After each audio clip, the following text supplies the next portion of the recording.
네, 돈의 현안과 이슈를 짚어보는 시간입니다.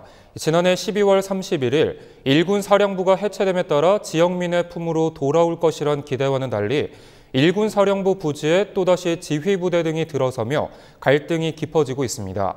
이에 원주시와 시민단체들이 발벗고 나섰는데요. 이번 시간 일군 사령부 부지를 둘러싼 갈등에 대해 자세히 짚어보도록 하겠습니다. 자, 스튜디오에 일군 사령부 부지 환원 원주 범시민대책위원회 상임대표이신 장각중 원주시 사회단체 협의회 회장님 나와 계십니다. 안녕하십니까? 예, 안녕하십니까? 예, 안녕하십니까? 자, 먼저 지난달 말 일군 사령부 부지 환원 원주 범시민대책위원회가 출범을 했는데요. 어떤 취지로 발족한 단체인지 먼저 소개 부탁드릴게요.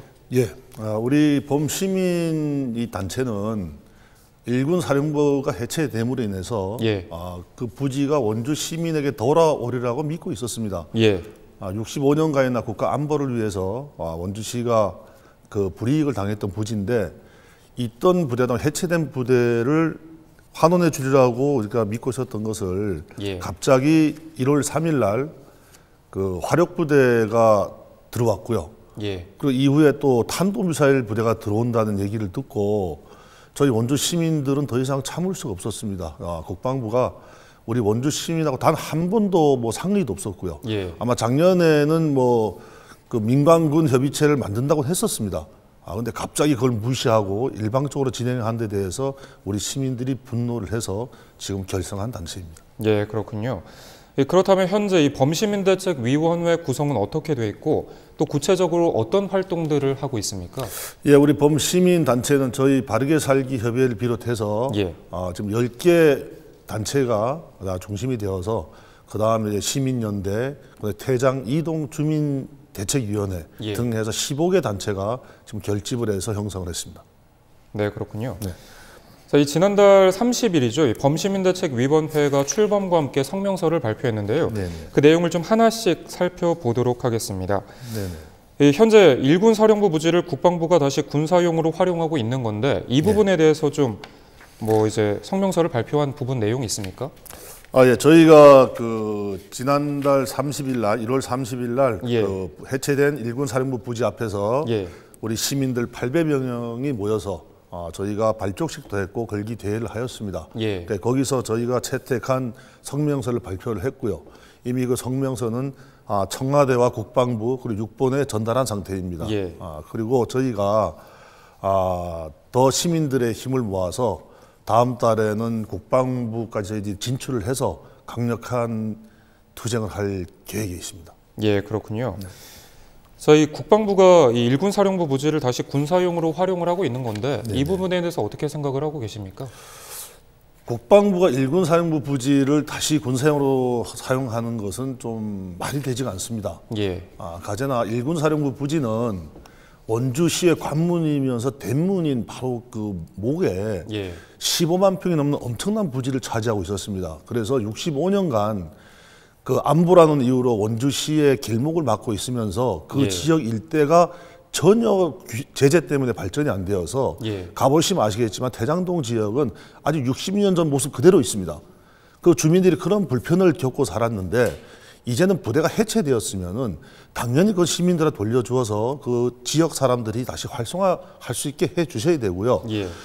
굳이 탄도미사일이 들어와야 되겠다면은 그럼 시 외곽에 인적이 없는 곳에 들어와야지 시 가운데 들어와서 그럼 유사시에 뭐 시민들 보고 방패가 되라는 얘기입니까? 이게 말이 안 되지 않습니까? 그건 있을 수 없는 일을 지금 국방부에서 벌이고 있는 겁니다. 네, 그렇군요. 이 일군 사령부 해체 후에 부지 활용을 두고 사실 원주에서 이처럼 시민들이 불같이 반발하는 이유가 있다면서요? 그럼요. 그 일군 사령부 부지는 사실상에 이제 시민들에게 환원이 돼서 뭐 원주시 측에서는 뭐 공원화를 하든지 어떻게 하든지 여러 가지 방안이 있겠지만 저희 시민들은 일단은 저희한테 돌려달라는 얘기고요. 그다음에 거기다 활용 방법은 시에서 뭐 기획을 해서 또 시민들한테 좋은 방향으로 처리를 할 것이지만 시민들과 단 한 번의 상의도 없이 국가가 65년 동안 그 당시에는 그냥 강제 공출이지 않습니까? 어떤 보상도 없이 국가가 그 공출에 가서 쓰던 것을 이제는 사용할 그 용도가 없으면 돌려주고 해야 되는데 이것은 탄도 미사일 부대가 들어온다는 거는 상상을 할 수 없는 일이 아니고 그것도 시내 가운데잖아. 이제는 그 일본 사령부 부지가 외곽도 아니고 시내 가운데에 있기 때문에 그곳에 탄도 미사일 부대 들어온다는 건 있을 수 없는 일입니다. 네, 그렇군요. 네. 아무래도 이 부지 자체를 돌려받지 못하는 것도 그렇지만 또 외곽이 아니라 시내 중심으로 들어온다는 부분을 말씀을 하셨는데 사실 시민들이 이전부터 이 국방부에 일군 사령부 부지를 환원해달라 이렇게 요구를 했지 않습니까? 계속 했었습니다. 예. 그런데 이 같은 결정에 대해서 또 지역민들의 반응이 좀 이렇게 남다를 것 같아요. 네, 우리 지금 원주 시민들은 크게 분노하고 있고, 그래서 발족식 때도 시민들이 자발해서 800여 명이 참석을 해주셨고요. 그래서 아마 우리 40만 원주 시민이 아마 그 총궐기할 것이라고 제가 믿고 이미 저희가 10만인 서명 운동에 지금 들어가 있습니다. 네, 그렇군요. 네. 자, 여기서 또 이제 짚고 넘어가야 할 부분이 하나 있는데요. 원주 시민들이 일군 사령부 부지 환원을 강력하게 요청하는 이유가 무엇인가인데 이 부분에 대한 명확한 좀 이해가 필요할 것 같아요. 꼭 환원을 받아야 되는 명확한 이유가 있습니까? 네, 명확한 이유는 뭐 당연한 얘기죠. 일단은 시내의 가운데 원주시의 길목에 차지하고 있기 때문에 그곳을 군부대가 차지하고 있음으로 인해서 65년간 원주시 도시가 기형적으로 발전했습니다. 입구에서부터 대장동, 우산동까지 수킬로미터를 갖다가 제자리를 받아서 지금 낙후돼 있고요. 그래서 도시가 지금 점점 이상한 쪽으로만 발전이 되기 때문에 이 군 사령부 부지를 환원을 해줘야지만 원주시가 정상적으로 발전할 수가 있습니다. 가제나 우리 시민들 주거 환경이 가장 좋은 배산임수 지역은 원주에서 태장동 지역입니다. 여기는 학다리와 원주천과 단계천이 모여서 그야말로 강과 산이 어우러진 가장 주거하기 좋은 환경이기 때문에 이곳이 60년 동안 그대로 낙후되어 있다는 얘기는 말이 안 됩니다. 이런 부분을 저희가 있는 군부대를 나가라는 것도 아니고 이미 해체된 군부대 털을 돌려달라는 겁니다. 그것도 한두 평이 아니라 시내 중심가에 15만 평이나 되는 어마어마한 그런 토지이기 때문에 당연히 이거는 시민들에게 돌려줘야 맞다고 생각합니다. 네, 그렇다면 이 원주 시민들이 이 환원 시 조건 없는 환원을 요구하고 있는데요. 그 이유는 무엇입니까? 그건 당연히 처음에 그 부대를 군부대가 국방 가져갈 때 조건 없이 가져갔지 않습니까? 시민들한테서 조건 없이 공출해서 가져가고 거기에 사실 마을이 있었습니다. 그 안에. 그 마을 사람들 다 쫓겨나서 아직도 대장동에서 살고 있는 생존자 있는 분도 계세요. 그러면 조건 없이 가져갔던 땅을 이제는 소용없으면 조건 없이 돌려줘야 되는 것이고 그 나머지 실질적인 일은 원주시와 협의하면 될 것이고요. 저희 시민들은 당연히 그냥 무상으로 돌려줘야 된다고 생각을 합니다. 이 지역민들의 생존권과 또 재산권을 침해받았다 이렇게 말씀을 하신 것 같은데요. 그동안 원주 시민, 특히 일군 사령부가 주둔해 있던 태정동 일대 지역민들의 피해가 상당했다고 말씀을 하셨는데 좀 구체적으로 설명을 해주실 수 있을까요? 그 대장일동 지역은 모든 개발 계획이 되질 않고요. 군부대 때문에 모든 제약이 지금 그래서 아까도 말씀드렸지만 가보시면은 그 대장동 지역 60년 전 모습 그대로 있습니다. 군부대 때문에 개발이 안 되니까. 원주시 길목이 가장 좋은 지정학적인 위치를 차지하고 있으면서도 60년 동안 정체되어 있는 곳이기 때문에 그 피해는 이루 말할 수가 없습니다. 그래서 그것을 우리 대장동 주민들이 65년을 국가 안보에서 묵묵히 참아왔으니까 이제는 당연히 돌려줘서 그분들의 손해를 좀 더 감해주는 게 국가가 할 일이 아닌가 생각합니다. 그렇군요.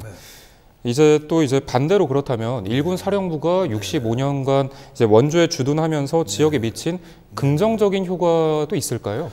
그거는 좀 저는 어불성설이라고 생각합니다.